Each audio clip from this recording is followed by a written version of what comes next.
Nosotros somos Mariana Mesa, Néstor de Oro, Vanessa Villorina y Sofía Ramos. Y hoy les vamos a hablar sobre la ley de Dalton. Hola a todos, en el video de hoy estaremos hablando de algo que está en el aire, literalmente. Porque cada vez que respiras, inflas un globo, enciendes una estufa de gas o te sumerges bajo el agua, estás viviendo una de las leyes más geniales y útiles de la química. La ley de Dalton de las presiones parciales. ¿Suena complicado? No te preocupes. En los próximos minutos te lo vamos a explicar de forma clara y sencilla. Vamos paso a paso. Primero lo básico. Esta ley fue propuesta por John Dalton, un científico británico que vivió a principios del siglo XIX. Además de ser uno de los primeros en hablar de los átomos, propuso una idea revolucionaria para su época. Cuando varios gases están mezclados, no se estorban entre ellos. Cada gas sigue actuando como si estuviera solo. Y así nació la famosa ley que dice lo siguiente. La presión total de una mezcla de gases es igual a la suma de las presiones parciales que cada gas ejercería si estuviera solo, en el mismo volumen y a la misma temperatura. ¿Y qué significa esto exactamente? Imagina que tienes un recipiente cerrado, como por ejemplo una caja de vidrio, y dentro metes distintos gases, como el oxígeno, el nitrógeno y el dióxido de carbono. Cada uno de estos gases está formado por partículas que se están moviendo todo el tiempo, rebotando contra las paredes del recipiente. Cuando estas partículas chocan con las paredes, ejercen una fuerza. Esa fuerza por unidad de área es lo que llamamos presión. Ahora, según lo que nos dice Dalton, cada gas actúa como si los otros no existieran. O sea que el oxígeno se mueve y choca con las paredes como si estuviera solo en la caja, ejerciendo su propia presión. Lo mismo hace el nitrógeno y lo mismo hace el dióxido de carbono. A esa presión individual de cada gas se le llama presión parcial.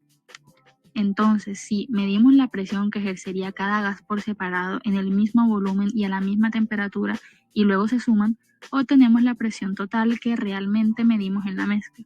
Por eso se dice que la presión total no es más que la suma de lo que aporta cada gas, como si fueran partes de un todo. Bueno, ahora vamos a ver la demostración matemática de la ley de Dalton. Primero, la fórmula general nos dice que la presión total de una mezcla de gases es igual a la suma de las presiones parciales de cada gas. Matemáticamente, esto se escribe así. P total es igual a P1 más P2 más P3 y así sucesivamente, dependiendo de cuántos gases tengamos. Ahora veamos un ejemplo para entenderlo mejor. Supongamos que tenemos un recipiente que contiene tres gases, oxígeno, nitrógeno y dióxido de carbono. El oxígeno ejerce una presión de 250 milímetros de mercurio. El nitrógeno ejerce 520 milímetros de mercurio y el dióxido de carbono 180 milímetros de mercurio. Entonces, aplicando la fórmula, la presión total sería igual a 250 más 520 más 180, lo que nos da un total de 950 milímetros de mercurio. Esto significa que cada gas aporta una parte a la presión total del sistema y al sumarlas obtenemos el valor completo. Esta demostración nos ayuda a entender cómo funciona la presión en mezclas de gases y por qué es tan importante en la química, o también cómo funciona en aplicaciones como el buceo o en los sistemas de aire comprimido.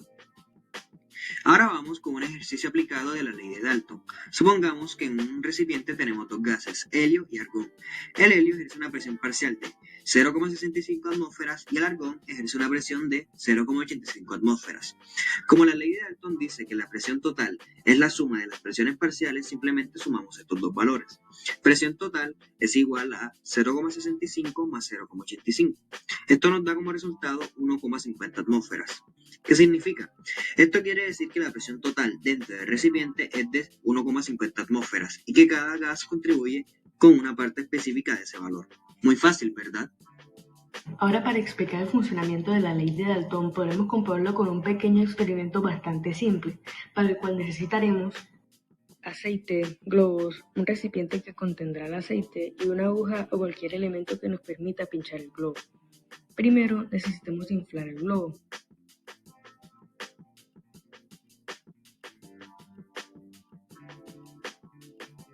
Una vez completamente inflado, necesitaremos remojar la aguja totalmente en el aceite. Posteriormente, pinchamos la parte inferior del globo. Lo interesante es que al pincharlo ahí, el globo no explota, sino que el aire comienza a salir lentamente. Esto ocurre por dos razones. Primero, la tensión del globo no es uniforme. En la parte superior y los lados el látex está más estirado y la presión interna es mayor, lo que provoca que al pinchar en esas zonas el globo explote. Sin embargo, en la parte inferior, cerca del nudo, el material está menos tenso. Al pinchar ahí, el globo se perfora sin romperse violentamente, permitiendo que el aire salga poco a poco. Según la ley de Dalton, la presión total del gas dentro del globo es la suma de las presiones parciales de los distintos gases, como el oxígeno, nitrógeno, dióxido de carbono, etc. Estas presiones parciales se mantienen mientras el gas no escape rápidamente. Al liberar el aire lentamente desde un punto de baja tensión, podemos observar cómo se conserva la estabilidad sin una explosión inmediata.